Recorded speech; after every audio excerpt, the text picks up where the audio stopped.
जय हिंद दोस्तों, मैं सुधीर सिंह आपका अपना यूट्यूब चैनल संघर्ष स्कूल पर स्वागत करता हूं। तो दोस्तों कैसे हैं? उम्मीद करते हैं आप लोग बहुत अच्छे से होंगे और आप लोग बिहार बोर्ड मैट्रिक एग्जाम की तैयारी कर रहे होंगे दोस्तों।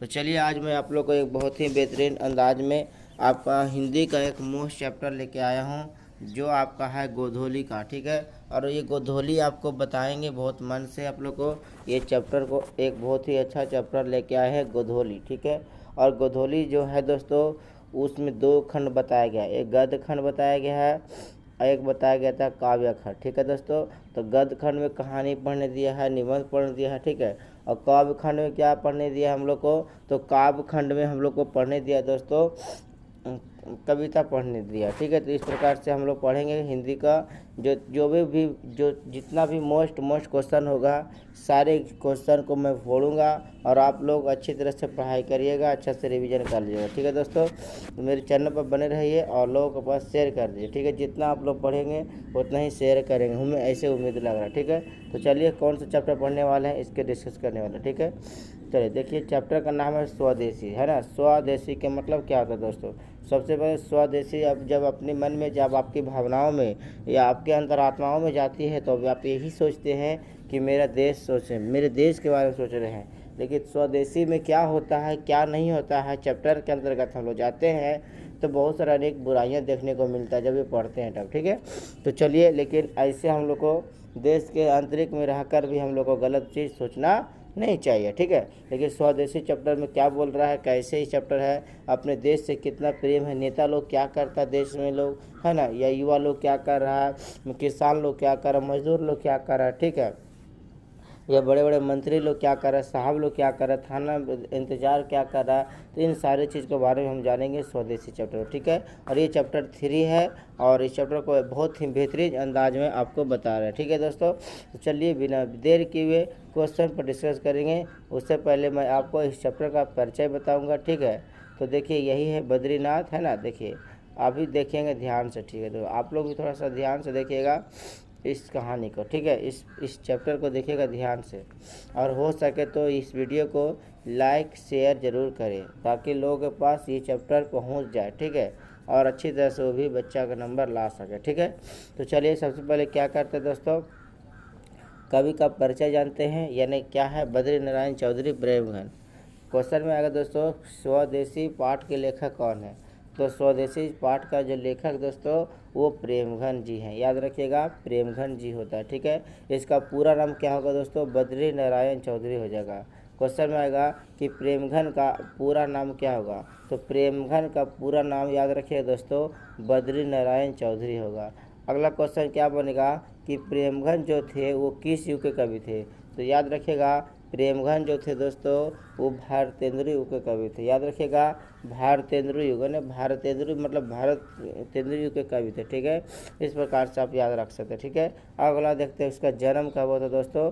तो जन्म की जब बात होती है 1855 ईस्वी में मिर्ज़ापुर उत्तर प्रदेश में इनका जन्म हुआ था। याद रखिएगा 1855 ईस्वी में मिर्ज़ापुर उत्तर प्रदेश में इनका क्या हुआ था दोस्तों? जन्म हुआ था, है ना। इस महान पुरुष का क्या हुआ था?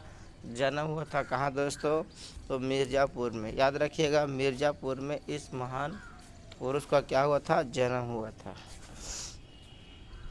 चलिए अगला क्वेश्चन, अगला पॉइंट पर देखते हैं क्या कहते हैं। जितना सारा है पीडीएफ आप लोग अच्छी तरह से रिवीजन कर लीजिएगा, फिर आपको अच्छी तरह से नंबर आने में मज़ा आ जाएगा। ठीक है, अब मिर्ज़ापुर कहाँ पड़ता है दोस्तों? मिर्ज़ापुर पड़ता है जो दोस्तों उत्तर प्रदेश में पड़ता है, याद रखिएगा। ठीक है, मिर्ज़ापुर कहाँ पड़ता है मित्रों? दो उत्तर प्रदेश में। ठीक है, इनका जन्म तो समझ गए, इसका जन्म कब हुआ था? तो मिर्ज़ापुर में उत्तर प्रदेश में। अब इसका मृत्यु याद रखिएगा 1922 ईस्वी में हुआ था। ठीक है, 1874 ईस्वी में उन्होंने मिर्ज़ापुर में रसिक समाज की स्थापना किया। हाँ, ये क्वेश्चन में आएगा रसिक समाज क्या है? तो रसिक समाज होता है, रसिक समाज में समाज के लिए काम करता है वह, उसी को क्या कहते हैं दोस्तों? रसिक समाज कहते हैं। और रसिक समाज की स्थापना कहाँ किया था दोस्तों? तो मिर्ज़ापुर में किया था। कब किया था दोस्तों? 1874 ईस्वी में किया था। याद रखिएगा 1874 ईस्वी में रसिक समाज की स्थापना किया था, याद रखिएगा। ठीक है, अगला पॉइंट पर देखते हैं।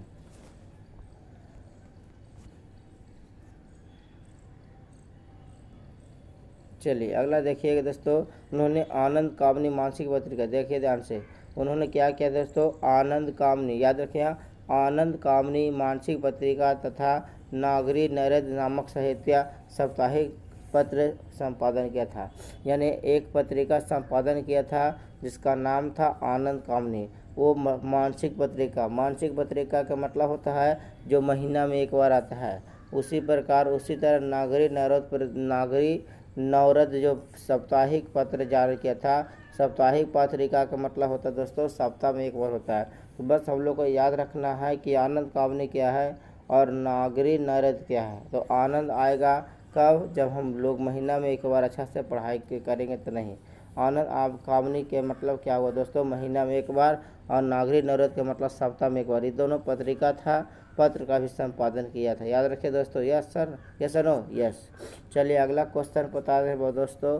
अगला बताने वाले हैं कि इनका ये जो रचना किए थे उनकी रचनाएं प्रेमघन सर्वस्व नाम से संकलित है। यानी जो रचना किए दोस्तों यानी प्रेमघन सर्वस्व नाम से संकलित है। याद रखिएगा, प्रेमघन सर्वस्व से क्या लिखा है दोस्तों, संकलित है।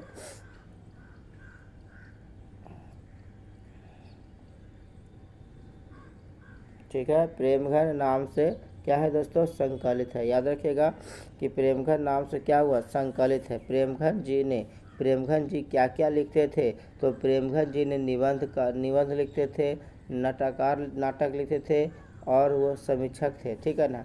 तो निबंधकार थे, निबंध लिखने वाले थे, नाटककार थे यानी नाटक करने वाले भी थे, और नाटककार भी थे, नाटक करने वाले भी थे, और कवि भी थे और समीक्षक भी थे। ठीक है। और जो चैप्टर है दोस्तों भारत सौभाग्य प्रयाग या रामागढ़ उनके प्रसिद्ध नाटक है। क्वेश्चन में आएगा कि भारत सौभाग्य है ना और प्रयाग रामागमन क्या है, उनका प्रसिद्ध नाटक है। याद रखना, भारत सौभाग्य और प्रयाग रामागमन उनका प्रसिद्ध नाटक है दोस्तों। ठीक है। अगला पॉइंट देखिएगा, कह रहा है दोस्तों अगला, उन्होंने जीर्ण जनपद नामक एवं काव्य लिखे जिसमें ग्रामीण जीवन का मतलब चित्रण किया गया है। अगर क्वेश्चन में आएगा कि जीर्ण जनपद में किसका बताया गया दोस्तों, तो जीर्ण जनपद में ग्रामीण जीवन के बारे में बताया गया है। याद रखिएगा, जीर्ण जनपद में ग्रामीण जीवन के बारे में क्या किया गया है, बताया गया है दोस्तों। याद रखिएगा, जो जीर्ण जनपद में ग्रामीण जीवन के बारे में क्या किया गया है, बताया गया है। ठीक है ना। तो जीर्ण जनपद में ग्रामीण जीवन के बारे में बताया गया है। याद रखिएगा। ठीक है। चलिए अगला पॉइंट देखते हैं दोस्तों, अगला पॉइंट। ठीक है।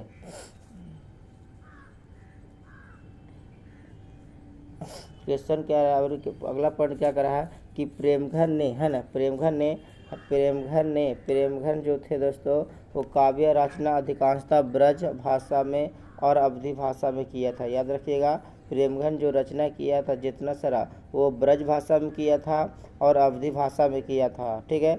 अगला पॉइंट देखिएगा, उन्होंने साम्राज्यवाद तथा समानतावाद का विरोध किया। साम्राज्यवाद का मतलब जो साम्राज्य स्थापना करना चाहता था। ठीक है।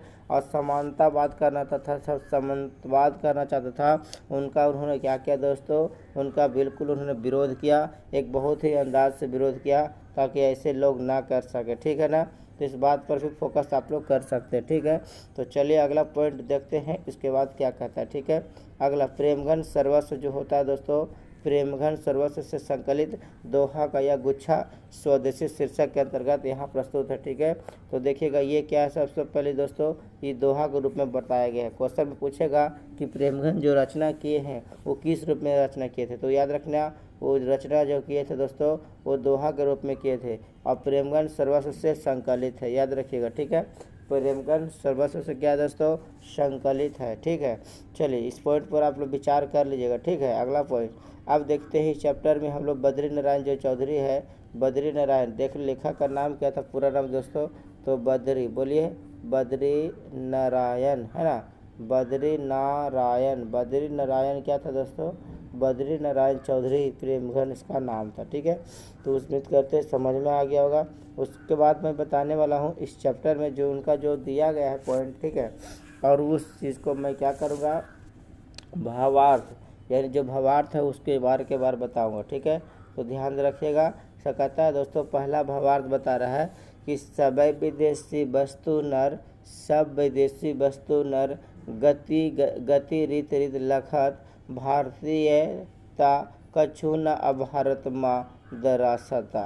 मतलब कहता है दोस्तों कि प्रेमघन जो कह रहे हैं क्या कि सभी विदेशी क्या रहा, सभी विदेशी वस्तु नर गति रीत रीत लखत भारतीयता भारतीयता कुछ न अब भारत माँ दर्शाता। मतलब कह रहा है दोस्तों कि सारा वस्तु विदेशी हो गया है, चाल चलन है ना, चाल चलन रीति रिवाज है ना, चाल चलन रीति रिवाज सब बदल गया है ना। दुख की बात है दोस्तों है ना, क्योंकि हम भारत में रह रहे हैं, हम विदेशी वस्तु को यूज कर रहे हैं।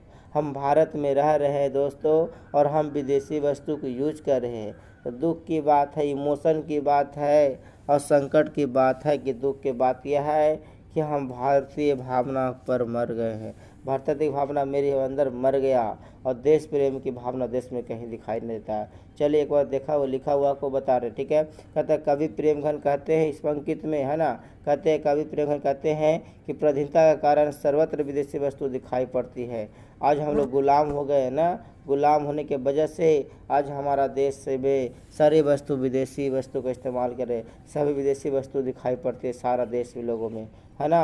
और लोगों में चाल चलन है ना, रीति रिवाज बदल गया है। दुख है लोगों में कि भारतीयता की भावना मर गया है दोस्तों, देश की प्रेम भावना देश में कहीं दिखाई देता नहीं। इसका मतलब यही होता है, कहने का मतलब प्रेमघन अपने इमोशन बता रहे दुख कि हम लोग सारा वस्तु विदेशी यूज कर रहे हैं, सारा वस्तु विदेशी हो गया है, हमारा रीति रिवाज चाल चलन पहनावा ओढ़ावा सारा विदेशी हो गया। ऐसा भारत के प्रेमघन कवि कह रहे हैं। और कह रहा है कि दोस्तों कि अब हमें दुख के होने लगा है, हमें कवि को दुख हो रहा है, कवि को दुख हो रहा है कि हम भारत में रह के भारतीयता मेरे अंदर मर गए है, देश प्रेम की भावना देश में कहीं दिखाई नहीं दे रहा दोस्तों। लेकिन हम लोग को ऐसा सोचना चाहिए नहीं, हम लोग देश में रहते हैं और देश के प्रति अपनी भावना को दिखाते रहेंगे, ठीक है। तो चलिए अगला पॉइंट देख लेते हैं। इस पॉइंट को तो समझ ही गया होगा कि इस भावना क्या था। अगर क्वेश्चन में आएगा तो इसको अच्छा से फोड़ दीजिएगा, ठीक है। चलिए देखते हैं अगला क्या कहता है। चलिए अगला भावार्थ में बताने वाले हैं। हाँ तो भावार्थ बताऊंगा, फिर भावार्थ पूरी तरह से बता कर आप लोगों को फिर सब्जेक्टिव बताऊंगा, फिर ऑब्जेक्टिव बताऊंगा। इस चैप्टर से कितना ऑब्जेक्टिव प्रश्न बन सकता है तो आप बनाइएगा। क्वेश्चन में आएगा कि देश में अभी क्या दिखाई नहीं दे रहा था, तो भारतीय दिखाई नहीं देता। दुख के बाद था कि देश में सारा वस्तु क्या होने जा रहा था, विदेशी वस्तु होने जा रहा था, ठीक है। चलिए अब अगला पॉइंट देखेंगे। कहता मनुज भारती देखो कोई सकत नहीं पहचान, मुसल हिंदू किंदव कै किरता किरिस्तान, पढ़ी पढ़ी विद्या प्रदेश की बुद्धि विदेशी पाई, है ना। चाल चलन प्रदेश की इन अति भाई भाग। फिर से देखिए एक बार पॉइंट को, मनुज भारती देखो कोई सकत नहीं पहचान, मुसलमान हिंदू किंद कै ये है किरिस्तान, पढ़ी विद्या प्रदेश की बुद्धि विदेशी पाए। का चाल चलन प्रदेश की गई इन अति भाई। ये कह रहा दोस्तों कभी इसमें कहता है कि मनुज भारती देखो कोई, जब हम लोग भारत हमारा जो गुलाम था, किसका गुलाम था दोस्तों, तो अंग्रेज़ों को गुलाम था। देखिए कभी कहता है कि अंग्रेजी शासनकाल में हिंदू मुसलमान दोनों के रहन सहन खान पान विद्या व्यवसाय है ना चाल चलन आचरण बदल गया है ना। विदेशी भाषा पढ़ने के कारण अपनी संस्कृति भाषा सब का त्याग कर विदेशी चाल चलन अपना रहे हैं, विदेशी चाल चलन अपना रहे हैं। मतलब कह रहे हैं दोस्तों कि जब हमारा देश अंग्रेजी शासन गुलाम हो गया था तो अंग्रेज शासन काल में हिंदू मुसलमान दोनों का रहन सहन, यहाँ पर जो हिंदू है मुसलमान है दोनों का भी चाल चलन क्या हो गया था, बदल गया था। चाहे वो पढ़े विद्या का व्यवसाय, चाहे वो चाल चलन हो, सारा क्या हो गया, बदल गया है। पढ़ी विद्या प्रदेश के कहाँ भाई विदेशी, पढ़ी विद्या प्रदेश की बुद्धि भइल विदेशी। अगर आप पढ़ाई करें विदेश की तो देश की देश के बुद्धि कैसे हो सकता है दोस्तों। कवि का कहना यही था, कवि का कहना यही था कि हम जो भी पढ़ाई कर रहे हैं, आजकल हम पढ़ाई कर रहे हैं उस सारा विदेशी को पढ़ रहे, पर दूसरे देश को पढ़ रहे, परदेश को पढ़ रहे। ठीक है, तो बुद्धि भी क्या हो गया दोस्तों, कवि के नज़र में विदेशी हो गया। ठीक है, अंग्रेजी बोलते हैं, विदेशी पढ़ने के कारण, विदेशी भाषा पढ़ने के कारण हमारा संस्कृति, हमारा भाषा सब क्या हो गया, बदल गया है। विदेशी चाल चलन भी क्या हो गया दोस्तों, कवि के अनुसार बताने वाला। ठीक है, तो याद रखिएगा। ठीक है,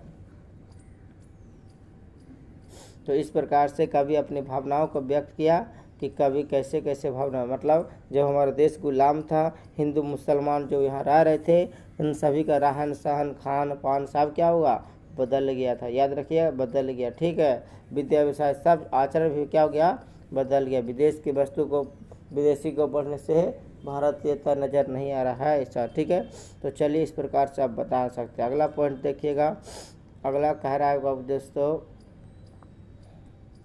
कर ठठे विदेशी ठाठ, सब बनो देश विदेश, है ना। सपनहु जिन्हू ठठे विदेशी ठाठ, सब बनी देश विदेश, जपनों जिन्हीं न कहूँ भारतीयता लेस, है ना। बोली सकत हिंदी नहीं, अब मिली हिंदू लोग, कहता है ना, अंग्रेजी भाषण करत अंग्रेजी उपभोग। कर रहा है दोस्तों कवि, इसमें कहना चाहता है, प्रेमघन कहना चाहते हैं कि कवि प्रेमघन कहना चाहते हैं कि प्रदेश की दुर्दशा देखकर कहते हैं कि अंग्रेजी शासन के कारण भारतीयों की संस्कार विदेशी हो गया है, स्वदेशी वस्तु नष्ट कर दी गई है, विदेशी वस्तुओं तथा भाषा के प्रचार कारण कहीं भारतीय लक्षण दिखाई नहीं देता है। ठीक है,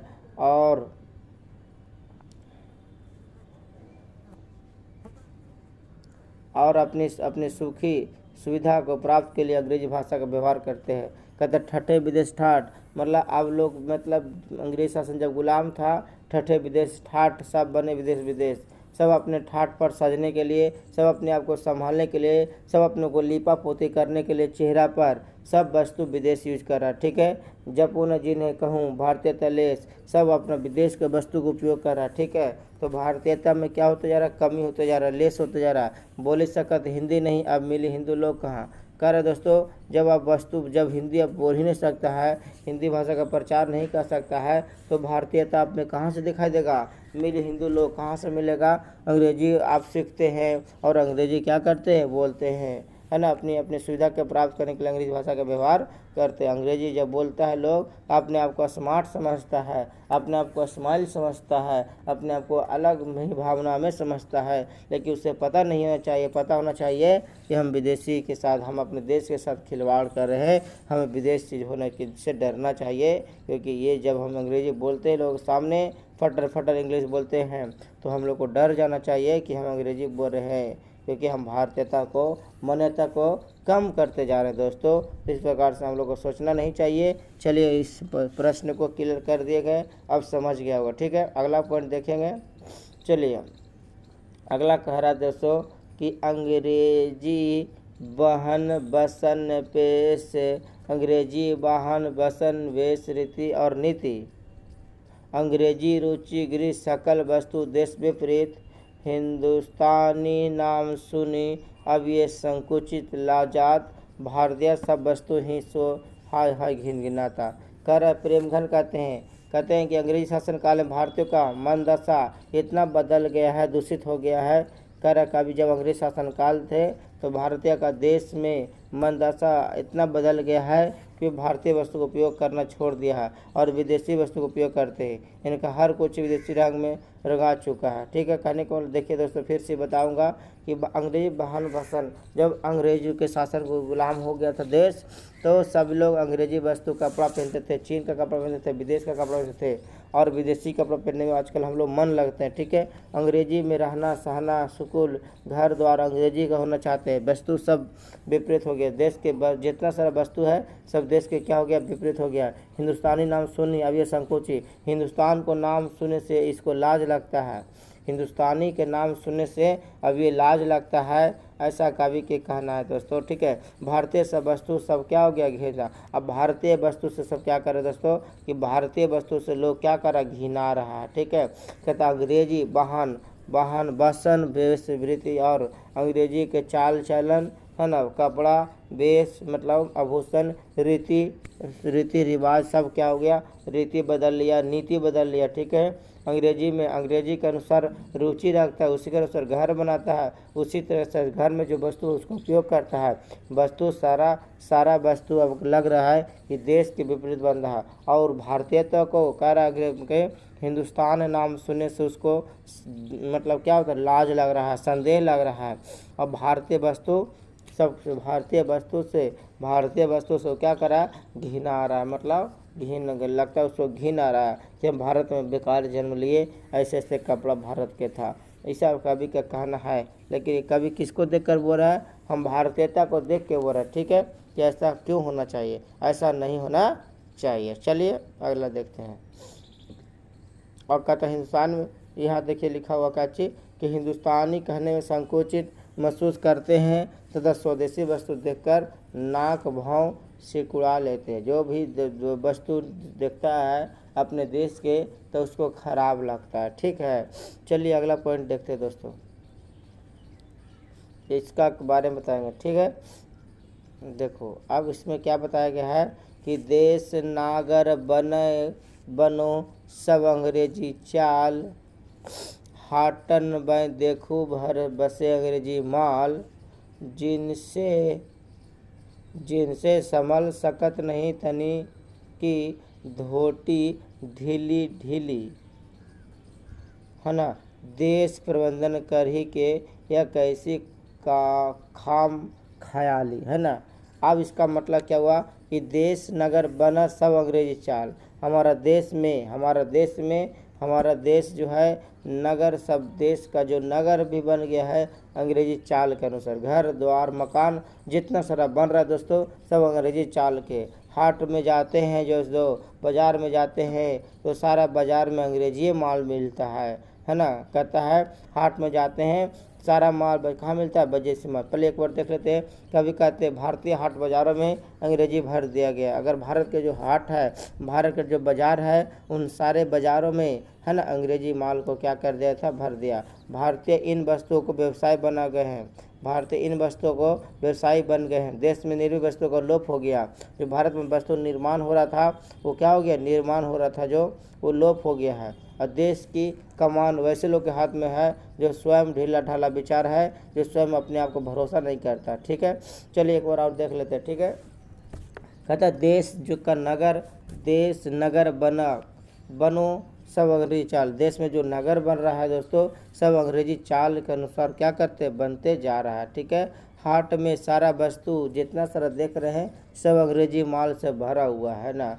कहता जिनसे संभल नहीं सकता तन की धोती ढीली, जिनसे संभाल नहीं सकता धोती ढाली, उसको देश को संभालने के लिए दिया है। जो खुद पर अपना भरोसा नहीं होता है वो दूसरों पर क्या, नेता के बारे में जो नेता लोग होता है धोती ढीला ढाला होता है और उसको देश संभालने को दे दिया है। बताइए तो कैसे होगा देश का प्रबंधन, कैसे होगा देश का ख्याल। कभी इस बात पर जिक्र करते हैं, अपनी भावनाओं को जिक्र करते हैं, अपने भावनाओं को इमोशन करते हैं और बताना चाहते हैं कि ऐसे लोगों को देश संभालने नहीं देना चाहिए जो अपनी धोती को नहीं संभाल सकता है, अपने ढीली ढाली धोती को नहीं संभाल सकता है। ठीक है, तो चलिए उसके बाद समझ लेते हैं, इस बात को कंप्लीट हो गया होगा।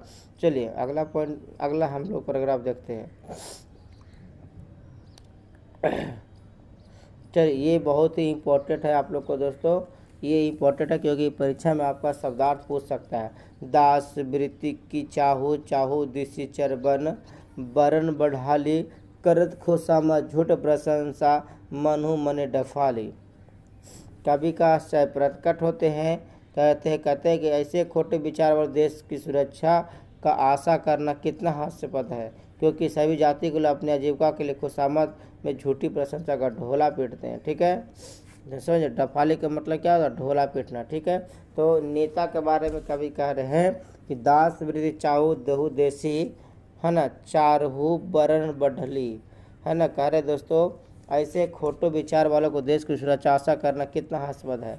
मतलब जो आप लोग को खुशामद करते हैं तो ऐसे लोगों को हम देश संभालने कैसे दे देंगे, क्योंकि सभी जाति के लोग जितना सारा जात के लोग हैं दोस्तों अपने आजीविका को चलाने के लिए खुशामद में झूठी प्रशंसा का ढोला बजा रहे हैं, है ना। नेता लोग जो होता है, नेता को बोला जा रहा है झूठी डफाली के बारे में, ठीक है। क्योंकि वो जब भाषण देते हैं वो अपने स्पीच देते हैं, जब नेता लोग स्पीच देने जाते हैं झूठी प्रशंसा करते हैं, झूठ मूठ अपने घर द्वार चलाने के लिए, ठीक है। अपने घर द्वार चलाने के लिए क्या करता है दोस्तों, झूठी प्रशंसा करता है, ये करेंगे वो करेंगे ये करेंगे, देश के बहुत आगे ले जाएंगे। लेकिन ऐसा कोई नेता करता नहीं है, सब देश में गद्दार लोग हैं और देश के नेता गद्दार ही लोग रहता है, ठीक है। हालांकि सब लोग नहीं है कवि के अनुसार, ठीक है, क्योंकि कभी भी जानते हैं कि देश को ऐसे लोगों को नहीं चुनना चाहिए। अब बताइए हम लोग को सोचना चाहिए हमें कैसे लोगों को चुनना चाहिए जो देश के आगे बढ़ा सकते हैं, बताइए। जिनका विचार वाले देश की सुरक्षा आशा कितना हास्यास्पद है, उनका जो विचार रखता है वो देश के लिए कितना हानिकारक हो सकता है और कितना लाभप्रद हो सकता है, ये तो हम लोग बात से परिचित है, ये है, ठीक है।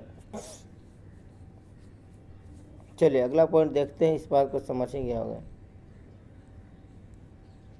तो इस प्रकार से मैं आपको सारा चीज़ बता दिया, सारा चीज़ बता दिया। एक बार फास्ट रिवीजन करें। कहता है दोस्तों, कह रहा बद्रीनारायण का जन्म कब था, 1825 में मिर्जापुर में था, 1922 में था, 1850 में मिर्जापुर रसिक समाज की स्थापना किया था, ठीक है।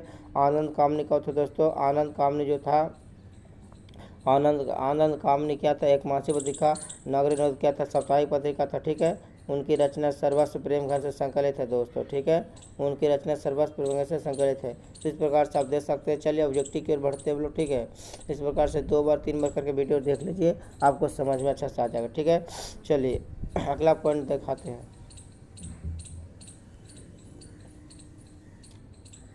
मोस्ट इम्पॉर्टेंट क्वेश्चन ऑब्जेक्टिव जो है, जो 2011 से लेके 2023 तक पूछा गया है सवाल, और उस सवाल को अच्छा से हम लोग फोड़ेंगे, क्योंकि पढ़ाना इम्पोर्टेंट भी है, लेकिन उससे ज़्यादा इम्पोर्टेंट है दोस्तों क्वेश्चन बैंकों को डिस्कस करना, ठीक है।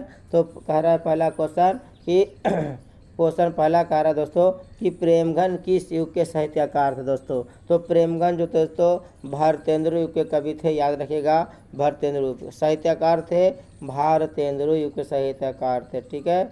चलिए अगला क्वेश्चन क्या कहते हैं दोस्तों, जीर्ण जनपद किसकी रचना है दोस्तों। तो जीर्ण जनपद रचना है दोस्तों प्रेमघन की रचना है, प्रेमघन की रचना है, याद रखिएगा। जीर्ण जनपद किसकी रचना है दोस्तों, प्रेमघन का रचना, ऑप्शन नंबर ए होगा, ठीक है। चलिए अगला क्वेश्चन देखते हैं। कह रहा दोस्तों कि स्वदेशी शीर्षक पाठ्य पुस्तक में संकलित कविता किस छंद में है। तो दोहा में है, चौहा में है, या सोरठ में, या छप्पस में दोस्तों, याद रखिएगा दोस्तों। इसका जो कविता जो संकलित है दोस्तों वह दोहा में है, याद रखिएगा, दोहा में संकलित है, याद रखिएगा, क्या चीज़ में, दोहा में संकलित है, ठीक। अगला पॉइंट देखते हैं। कह रहा है मित्रों कि विदेशी से विदेशी, है ना, कह रहा विदेशी से कवि का क्या तात्पर्य है। विदेशी से कवि का ब्रिटेन का, अमेरिका या फ्रांस या डेनमार्क है। तो याद रखिए विदेशी से कवि का प्राचार्य दोस्तों ब्रिटेन से, जो विदेश से ब्रिटेन के लोग आया था भारत में, और भारत को अच्छी तरह से राज किया, 200 वर्षों तक राज किया, और हमारे हर एक वस्तु को विदेशी बना दिया, ठीक है दोस्तों। तो ब्रिटेन, विदेशी से आप कवि का तात्पर्य है ब्रिटेन से, ठीक है। चलिए अगला पॉइंट देखते हैं। चलिए 5वां क्वेश्चन बताने वाला है ज़बरदस्त, और ये क्वेश्चन आपको पूछा हुआ, सारा क्वेश्चन जो बता रहे दोस्तों सारा एग्जाम हॉल में बताया गया है, और ये क्वेश्चन आया है, ठीक है। किसी न किसी वर्ष में ये क्वेश्चन आया है, इसलिए इस क्वेश्चन को मैं बेहतरीन तरीके से डिस्कस कर रहा हूँ दोस्तों। स्वदेशी शीर्षक पाठ में दोहे का संकलन किस पुस्तक से लिया गया है। तो स्वदेशी शीर्षक पाठ में दोहा का जो संकलन किया गया दोस्तों वो लिया गया है प्रेमघन सर्वस्व। अगर पूछेगा भारत सौभाग्य क्या है दोस्तों, तो भारत सौभाग्य नाटक है, ठीक है। अगर पूछेगा आपसे प्रयाग रामागण क्या है, ये भी नाटक है। जीर्ण जनपद क्या है, इसमें ग्रामीण जीवन के बारे में बताया गया, ठीक है दोस्तों। और ये दोहा जो लिया गया है दोस्तों प्रेमघन सर्वस्व से लिया गया है, स्वदेशी का, ठीक है। चलिए अगला क्वेश्चन कह रहा है दोस्तों, कह रहा है कि प्रेमघन ने किस समाज की रचना की है। ऑप्शन नंबर ए धनी समाज, कालवंश समाज, रक्षित समाज, भक्त समाज। चलिए देखिएगा, दो धनिक समाज की स्थापना नहीं किया, बिल्कुल नहीं किया है, और कालवंश समाज की रचना नहीं किया है, धनिक समाज की नहीं किया, भक्त समाज की नहीं है। इसका राइट आंसर हो जाएगा दोस्तों रसिक समाज। ठीक है, चलिए अगला क्वेश्चन को डिस्कस से कहते हैं कर रहा है दोस्तों कि प्रेमघन का जन्म कब हुआ था दोस्तों, कहाँ हुआ। तो प्रेमघन का जन्म हुआ था मिर्ज़ापुर में, उत्तर प्रदेश में हुआ था 1855 ईस्वी में, याद रखिएगा। ठीक है, 1855 ईस्वी में। ठीक है, चलिए अगला क्वेश्चन डिस्कस कर देते हैं। कहता प्रेमघन की काव्य कृति, याद रखिएगा दोस्तों, प्रेमघन की काव्य कृति क्या है दोस्तों। तो याद रखिएगा काव्य कृति प्रेमघन का जीर्ण जनपद है। ठीक, याद रखिएगा जीर्ण जनपद, जिसमें ग्रामीण के बारे में बतलाया गया है। चलिए अगला क्या है दोस्तों, अब्र नाम से इन्हें किस भाषा में कविता की रचना, अब्र नाम से इन्होंने किस भाषा में कविता की रचना की है। तो याद रखिए दोस्तों उर्दू भाषा में, याद रखिएगा कौन सी जगह, उर्दू भाषा में। ठीक है, तो 9 क्वेश्चन के जवाब आप दे चुके हैं। चलिए अगला क्वेश्चन कह रहे हैं दोस्तों कि कवि के अनुसार भारतीयत्व को क्या अच्छा लगने लगा था। कवि के अनुसार भारतीय को क्या अच्छा लगने लगा था। तो कह रहा है विदेशी चाल भारत को अच्छा लग रहा है, बिल्कुल। विदेशी वेशभूषा वो भी अच्छा लग रहा है, विदेशी रहन सहन सब अच्छा लग रहा है। इसके अनुसार क्या हो जाएगा, सभी हो जाएगा। ठीक है दोस्तों, कवि मतलब जो कहने का मतलब क्या हो, कवि के अनुसार जो मतलब इस चैप्टर में जो बोला गया है वो कवि अपने भारत को सबको देख दाख के ही बोल रहा है ये चीज़। ऐसे तो थोड़े कवि को ऐसा थोड़े लगना चाहिए, कवि को भारत के बारे में लोग देखा सुना तब ऐसा बोल रहे हैं। ठीक है, कवि को ऐसा विचार नहीं है। ठीक है, लेकिन अब हम लोग भारत में जब रह रहे हैं तो भारत के लोगों को देखा सुना, उसके अनुसार वो विचार कर रहे हैं कि विदेश की चाल हो गया है, विदेशी कपड़ा लता हो गया है, विदेशी रहन सहन खान पीन हो गया। ठीक है, इसका आंसर सभी हो जाएगा। ठीक है, अगला क्वेश्चन कह रहा है दोस्तों कि कवि समाज की किस वर्ग की आलोचना करता है। तो याद रखना दुख भोगी नहीं, बिल्कुल नहीं है, विलासिता भोगी नहीं, आलस भोगी नहीं। इसका आंसर है दोस्तों सुविधा भोगी, क्योंकि आज समाज में लोग अपनी सुविधा के अनुसार अपने आलोचना कर रहा है। ठीक है, अपना क्या कर रहा है दोस्तों, आलोचना कर रहा है। यहाँ तक भारत की वस्तु को क्या कर रहा है, तुच्छ मान रहा है। चलिए ये भी आपको कंप्लीट हो गया। ठीक, अगला क्वेश्चन कर रहा है दोस्तों कि प्रेमघन का जन्म कब हुआ था। तो प्रेमघन का जन्म हुआ था 1855 ईस्वी में, और इनका मृत्यु याद रखिए अभी दोस्तों 1922 में। 1874 में रसिक समाज की स्थापना भी किया था। चलिए अगला पॉइंट देखते हैं। कहता प्रेमघन की मृत्यु बता दिया आप लोग को 1922 में। स्वदेशी के लेखक कौन है। तो याद रखने के इसमें क्या चीज़ है, स्वदेशी इसलिए होगा क्योंकि घन होगा, प्रेम घन होगा।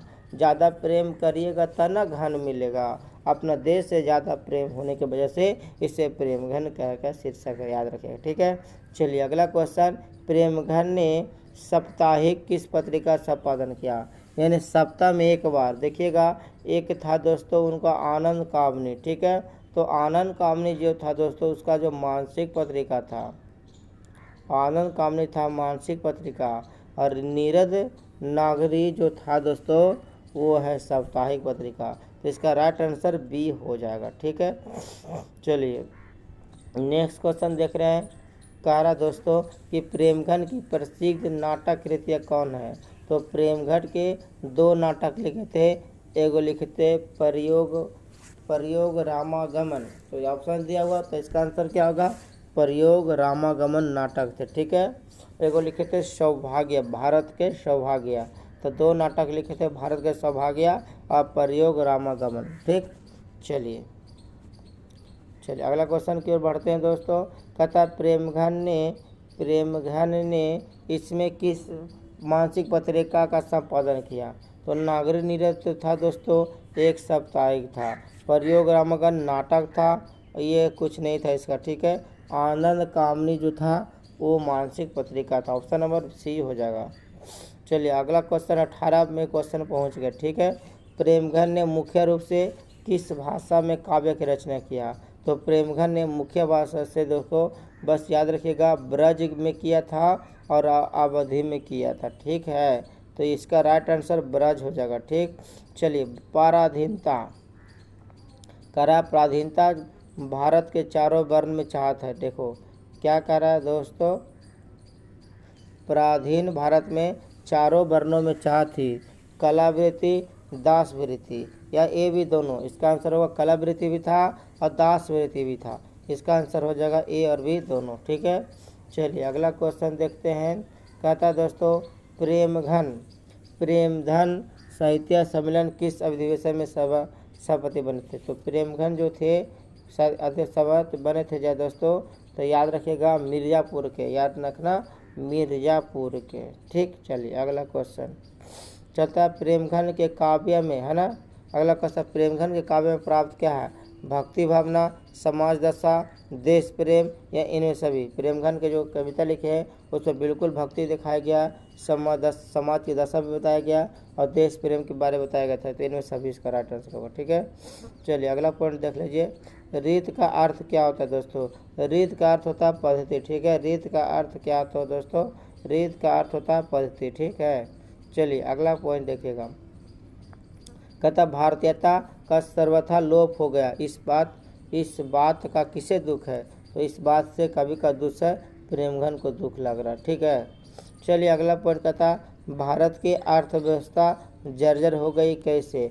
अंग्रेजी नीति के कारण, जलवायु के कारण, मजदूरी कमी के कारण या भूकंप के कारण। देखिए जलवायु के कारण हमारी की अर्थव्यवस्था है ना अंग्रेजी नीति के कारण हो गया था, याद रखिए दोस्तों। ऐसे तो भूकंप के कारण भी हो सकता था, मजदूर कमी कारण भी हो सकता है, जलवायु कारण हो सकता है, लेकिन इस चैप्टर के अनुसार अंग्रेजी नीति के कारण हुआ था भारत की अर्थव्यवस्था लोप से। तो जब अंग्रेज आ गया था तो हमारी अर्थव्यवस्था को गड़बड़ा दिया था, ठीक है। चलिए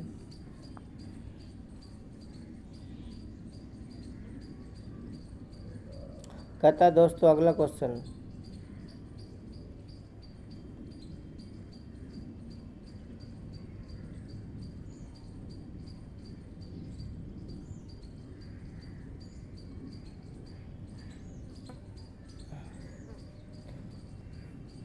चलिए अगला क्वेश्चन कह रहा है दोस्तों कि भारतीय लिपियों में प्रति आस्था नहीं रह गया। क्या नहीं रह गया? अपनी संस्कृति, अपना घर, अपनी जाति, अपना वंश, है ना। तो याद रखना भारतीय लिपि में अब अपनी भारतीयों में प्रति अपनी संस्कृति अब नहीं रह चुका। याद रखें दोस्तों, अपनी संस्कृति नहीं रह गया। भारतीय लिपि में क्या नहीं रह गया? अपनी संस्कृति नहीं रह गया, ठीक है। चलिए ये भी प्रश्न आपको क्लियर हो गया होगा, ठीक है। चलिए अगला प्रश्न की ओर बढ़ते हैं दोस्तों।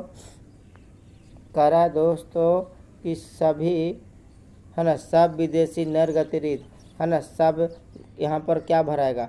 सभी विदेशी वस्तु नर रति गीत होगा। तो याद रखने यहाँ पर भराएगा दोस्तों वस्तु हो जाएगा, ठीक है। उम्मीद करते हैं ये भी प्रश्न आपको क्लियर होगा, ठीक है। अगला प्रश्न का रखा दोस्तों कि भारत, है ना, कि भारतीय किस तरह के अंग्रेज दास के हो गए? भारतीय किस तरह से अंग्रेजी के दास हो गए? तन से, मन से, धन से, ठीक है। यह है इसका आंसर होगा तन से भी हो गया, मन से हो गया। ऑप्शन नंबर ए और बी दोनों होगा, ठीक है। ऑप्शन नंबर ए और बी दोनों हो सकता है, ठीक है। तन से भी हो गया था और मन से भी हो गया था अंग्रेजी लोग, ठीक है, भारत के लोग। चलिए वास्तु शब्द क्या है दोस्तों? तो वास्तु शब्द याद रखना, वस्तु शब्द स्त्रीलिंग है, क्योंकि वो वस्तु शब्द जिससे मान ले वस्तु शब्द कोई भी बोलो, है ना, कोई वस्तु लिया जाए तो वस्तु जो शब्द है दोस्तों वह स्त्रीलिंग है, वो वस्तु इधर लाइए, ठीक है, लाइए, ठीक है। तो वस्तु शब्द स्त्रीलिंग माना गया, ठीक है। चलिए अगला क्वेश्चन कहता दास वृत्ति चाहू। देखिए दोस्तों जितना सारा आपको प्रश्न दिया गया है, सारा प्रश्न बिहार बोर्ड में फोड़ा गया है, तो इस बार भी आप लोग फोड़ के आइएगा, ठीक है। एक बेहतरीन अंदाज में बताना, जहाँ पर आपको दिक्कत हो रहा है भाषा में या प्रॉब्लम, लैंग्वेज प्रॉब्लम हो रहा है, तो आप हमें बताने की कोशिश करिए, ठीक है, ताकि अपनी आवाज़ को सुधारूंगा। और कहाँ पर मेरा गलती है कमेंट सेक्शन में ज़रूर जवाब दीजिएगा, ठीक है। चलिए दास वृत्ति चाहू चारहू बरन बड़ाली, तो इसमें क्या भराएगा? ठीक है, तो इसमें भराएगा झूठ, मनु, दिसी या खाम। दास वृत्ति चाहू, इसका आंसर में भराएगा दोस्तों दिसी भराएगा, चाहू। दास वृत्ति चाहू देसी चरहु पर बढ़ाली। ठीक है, कह जो हमारा जो दास वृत्ति बढ़ते जा रहा है उसी तरह से हमारा दिशा बदलते जा रहा है। ठीक है, चलिए अगला पॉइंट देखते हैं।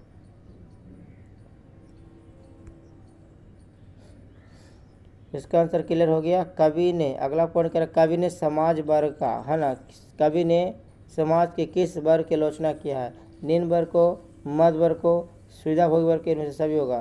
तो याद रखेगा इसका आंसर होगा सुविधाभोगी वर्ग को। ठीक है, समाज वर्ग किस वर्ग को, इसमें निम्न और मध्य वर्ग की कल्पना हो भी नहीं किया था। ठीक है, क्योंकि हम आप लोग को जब बता रहे थे आपका थ्योरी, उस समय जब मतलब स्लोगन बता रहे थे आप लोग को, तो इसमें मध्य वर्ग और निम्न वर्ग की आलोचना नहीं किया गया था। तो इसका सुविधा की बात किया गया था, सुविधा भोगी इसका आंसर होगा।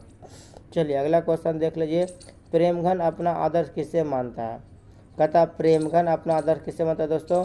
तब भरतेंदु हरिश्चंद्र को, इसलिए इसे भरतेंदु के युग के कवि भी कहा जाता है। ठीक है, चलिए अगला पॉइंट देख लेते हैं। कह रहा है हिंदुस्तान नाम सुनी, हिंदुस्तान नाम सुनी, अब ये संकुचित लाजात पंकित कहाँ से लिया गया? हिंदुस्तान का नाम सुनने से अब आपको संकोच लग रहा है, तो ये तो बता देते कि स्वदेशी से लिया गया था। ठीक है, हिंदुस्तान का नाम सुनने से, है ना, संकोच लग रहा है। चलिए अगला पॉइंट देख लेते हैं दोस्तों। कहता है स्वदेशी शीर्षक पाठ के रचनाकार है, इसको बताने की आवश्यकता नहीं है। ठीक है, अगला क्वेश्चन कर रहा है दोस्तों, कह रहा है ना कि स्वदेशी पाठ के अनुसार अब हिंदू लोग मिलने पर आपस में किस तरह से बात करते हैं? स्वदेशी लोग जब हो गया, देश के जब लोग हो गया, बदल गया पूरा, है ना, हमारा देश के लोग बहुत सारे कल्चर बदल गया, रहन सहन बदल गया, खान पान बदल गया, है ना, कपड़ा लता सब चीज़ बदल गया। तो अब आपस में हिंदू लोग मिलता है तो किस भाषा में बात नहीं करना चाहता है? तो हिंदी में बात करना नहीं चाहता है, क्योंकि वो हिंदी को तुच्छ मानता है। ठीक है, लेकिन बात किस में करना चाहता है? तो अंग्रेजी में बात करना चाहता है। ठीक है, तो आप समझ गया होगा। अगला पॉइंट देख लेते हैं। ये सारा अगला देखिए, सारा क्वेश्चन बैंक में जितना सारा सब्जेक्टिव पूछा गया था उसका भी मैं जवाब दे दूँगा। ठीक है, तो नेताओं के बारे में कवि का क्या राय है, या नेता के बारे में कभी बार प्रेमघन क्या राय देते हैं? ये 2014, 16, 18 में प्रश्न पूछा गया था, फर्स्ट पाली सेकंड पाली में। ठीक है, तो आज के नेता देश के मार्गदर्शन भी, कहता आज के नेता देश के मार्गदर्शक भी स्वदेशी वेशभूषा बोलचाल परहेज करने लगे। आज के जो नेता लोग जो बन गया है वो भी वेशभूषा देश को पहनने में परहेज कर रहा है। अपने देश की सभ्यता संस्कृति को बढ़ावा देने के बजाय वो दूसरे देश की सभ्यता को बढ़ा रहा है, और हम अपने देश में जो वस्तु था उसको क्या कर रहा है, लज्जित समझ रहा है। ठीक है, तो नेता के बारे में कवि का क्या राय है? तो नेता के बारे में कवि का बहुत सारा और भी राय हो सकता है। ठीक है, क्योंकि नेता कभी भी अपने देश को आगे बढ़ाने की बात सोचता नहीं है, वो वेशभूषा चाल चला भी क्या त्याग देना चाहता है। ठीक है ना, तो नेता के बारे में कवि की यही राय था, बस वो वेशभूषा बदलना चाहता है, खान सा बदलना चाहता है, देश की संस्कृति को मिटाना चाहता है, यही देश के नेता का काम है। बस ठीक है, लेकिन ऐसा सब लोगों को ऐसा विचार नहीं है। ठीक है, तो देश के बारे में अब नेता के बारे में लिख लीजिएगा। ठीक है, अगला क्वेश्चन क्या है दोस्तों, कवि को भारत में भारतीयता क्यों नहीं दिखाई देता? ये तो सिंपल सा बात है कि कवि को भारतीयता इसलिए दिखाई देता है कि सारा वस्तु दिखाई अब विदेश के हो रहा है। जब हम लोग बाज़ार में जाते हैं तो वहाँ सब विदेशी वस्तु इस्तेमाल होता है, विदेशी वस्तु बिकता है, विदेशी वस्तु माल बिकता है। ठीक है, खान पान हो गया, बोलचाल, हाट बाजार, संपूर्ण मानव क्रियाकलाप आज सुबह से लेकर शाम तक जिन वस्तु को यूज कर रहे सारा विदेशी होगा। यहाँ तक मोबाइल, टेलीफोन, टीवी सारा विदेशी होते जा रहा है। इसलिए कवि को लगता है कि हम भारत में तो रह रहे हैं लेकिन मुझे इंडियन प्रतीत नहीं हो रहा, भारतीयता दिखाई नहीं दे रहा, क्योंकि सारा वस्तु अंग्रेजी हो चुका है और अंग्रेजी में हम लोग बात करते हैं तो अच्छा लगता है हम लोग को। ठीक है, तो इसलिए कवि को लग रहा है कि हम भारतीयता मेरे में अंदर कम है। सुबह से लेकर शाम तक जो भी मानव क्रिया कर रहा है सब क्या अंग्रेजी हो गया। कभी कहते हैं भारत में भारतीय दिखाई नहीं दे रहा। ठीक है, तो ये भी आपके बारे में आएगा तो शायद आप लिख लीजिएगा। अच्छा, स्वदेशी कविता का मूल भाव प्रकट करें। क्वेश्चन में दोस्तों आएगा कि स्वदेशी कविता का मूल भाव को क्या करना है, प्रकट करना है। तो स्वदेशी के तो बोलबा कहते हैं भारत के लोगों से लोगों स्वदेशी की भावना लुप्त हो गया। विदेशी भाषा रीति रिवाज इतना स्नेह हो गया है कि भारत के लोगों को रुझान स्वदेशी प्रति बिल्कुल अच्छे नहीं लग रहे। सभी और मात्र अंग्रेजी बोलबाला है। मतलब कह रहा कि अगर ये चैप्टर जो आया है इसमें कवि का क्या मूल भाव है। तो बस यही रखिएगा, एक ही क्वेश्चन आएगा यहाँ से चैप्टर से। अब घबराने की आवश्यकता नहीं है, जितना आप कर सकते हैं आंसर उसका उतना जवाब आप दे सकते हैं। ठीक है, तो उम्मीद करते हैं प्रश्न आपको क्लियर से समझ में आ रहा होगा। अगला क्वेश्चन कहता है कवि समाज के किस वर्ग की आलोचना करता है। तो कवि जो समाज की स्थापना कर रहा था, अंग्रेजी बोलने में शान, जो अपने आप को जो समझता है ना, अंग्रेजी बोलने में अपने आप को शान समझता है, अंग्रेजी रहन सहन, विदेशी ठाट माट, विदेशी बोलना चाहता है, अपना विकास करना चाहता है, इस वर्ग में ऐसे लोग को आलोचना करते हैं कि हम लोग भारत में रह रहे हैं, अब भारत जैसे वस्तु को सम्मान यूज करिए, भारत जैसे वस्तु को बोलिए। ठीक है, तो इन सारी बातों पर बात हो रहा है। ठीक है, कभी समाज की आलोचना इसलिए करते हैं कि जब हम लोग भारत में रह रहे हैं तो हम लोग भारत वाला भाषा बोलना चाहिए। ठीक है, न कि विदेश वाला भाषा बोलना चाहिए। ठीक है, तो इसलिए कवि को आलोचना कर रहे समाज को, ऐसे समाज की आलोचना करते हैं। तो उम्मीद करते हैं प्रश्न कवि। अगला क्वेश्चन करा कि कवि ने, लास्ट प्रश्न है, बेहतरीन से समझिएगा। ठीक है, ये भी क्वेश्चन पूछा हुआ 2011 में और शायद 2024 में पूछने की संभावना है, ये ऐसे मेरी उम्मीद है। कवि ने डफाली किससे कहा। कवि ने डफाली किससे कहा, क्यों कहा। कवि ने जिन लोगों को दासवृत्ति बढ़ रही है, जो लोग पाश्चात्य सभ्यता संस्कृति को दस्ता के बंधन में बंद कर विदेशी रीति रिवाज बने हुए हैं, उनके कवि डफाली की संज्ञा देते हैं, क्योंकि वे विदेश के संस्कृति को अपना रहा है, विदेशी वस्तु को अपना रहा है और अंग्रेजी की झूठी प्रशंसा कर रहा है। ठीक है, कवि ने डफाली शब्द किसको कहा। कवि ने डफाली शब्द ऐसे लोगों को कहा, नेता लोगों को कहा जो हमारे देश में, डफाली मतलब किसको कहा, डफाली का मतलब क्या हुआ, हमारे देश में जो हमारी प्राचीन की सभ्यता है उन सभ्यताओं को नष्ट कर रहा है, अब विदेश की सभ्यता को अपना रहा है। ठीक है, रीति रिवाज, रहन सहन, खान पान सब अपने इम्पोर्टेंट लाइफ में सारे विदेशी वस्तु को इम्पोर्टेंट दे रहा है। ठीक है दोस्तों, तो इसलिए लभी तो उससे झूठी प्रशंसा हमको करने की आवश्यकता नहीं है कि हम भारत में रह रहे हैं, हम अच्छा से हैं। ठीक है, खुशामद झूठ मूठ के नहीं करना है, क्योंकि हम देश में तो रह रहे हैं लेकिन सारा विदेशी वस्तु को यूज कर रहे हैं। इसलिए कवि को लगता है कि हम भारत में रह कर झूठी प्रशंसा हमें कोई सिखाए नहीं, क्योंकि सारा वस्तु विदेश है, अंग्रेजी बोलना तुमको अच्छा लगता है तो आप झूठी प्रशंसा क्यों कर रहे हैं कि हम भारतीयता है। तो इसलिए कवि को लगता है, बहुत दुख होता है कवि को। ठीक है, तो इन सारे मुद्दों पर बात की आप लोग से, और जितना सारा प्रश्न था चाहिए तो आपको PDF अगर चाहिए इसका तो हम आप लोग को व्हाट्सएप पर आप लोग मैसेज करिएगा। ठीक है, और मेरा नंबर नोट कर लीजिएगा, याद रखना। ठीक है, तो उस पर हम लोग आपको दे सकते हैं। ठीक है, याद रखना 7562848207 ये मेरा नंबर है। ठीक है, इस नंबर पर आप व्हाट्सअप कर सकते हैं। ठीक है, और जो भी आपको प्रश्न आएगा आप बना सकते हैं। ठीक है, और जो भी मतलब PDF चाहिए आप लोग को मिल जाएगा। ठीक है, टेंशन मत लीजिए, उम्मीद भाव से पढ़िए भाई, टेंशन वाले 2024 में एक अच्छे मार्क्स से आप लोग अच्छा से लाइए, और फिर इस तरह से हम आप लोग को और मेहनत करने वाला हूँ।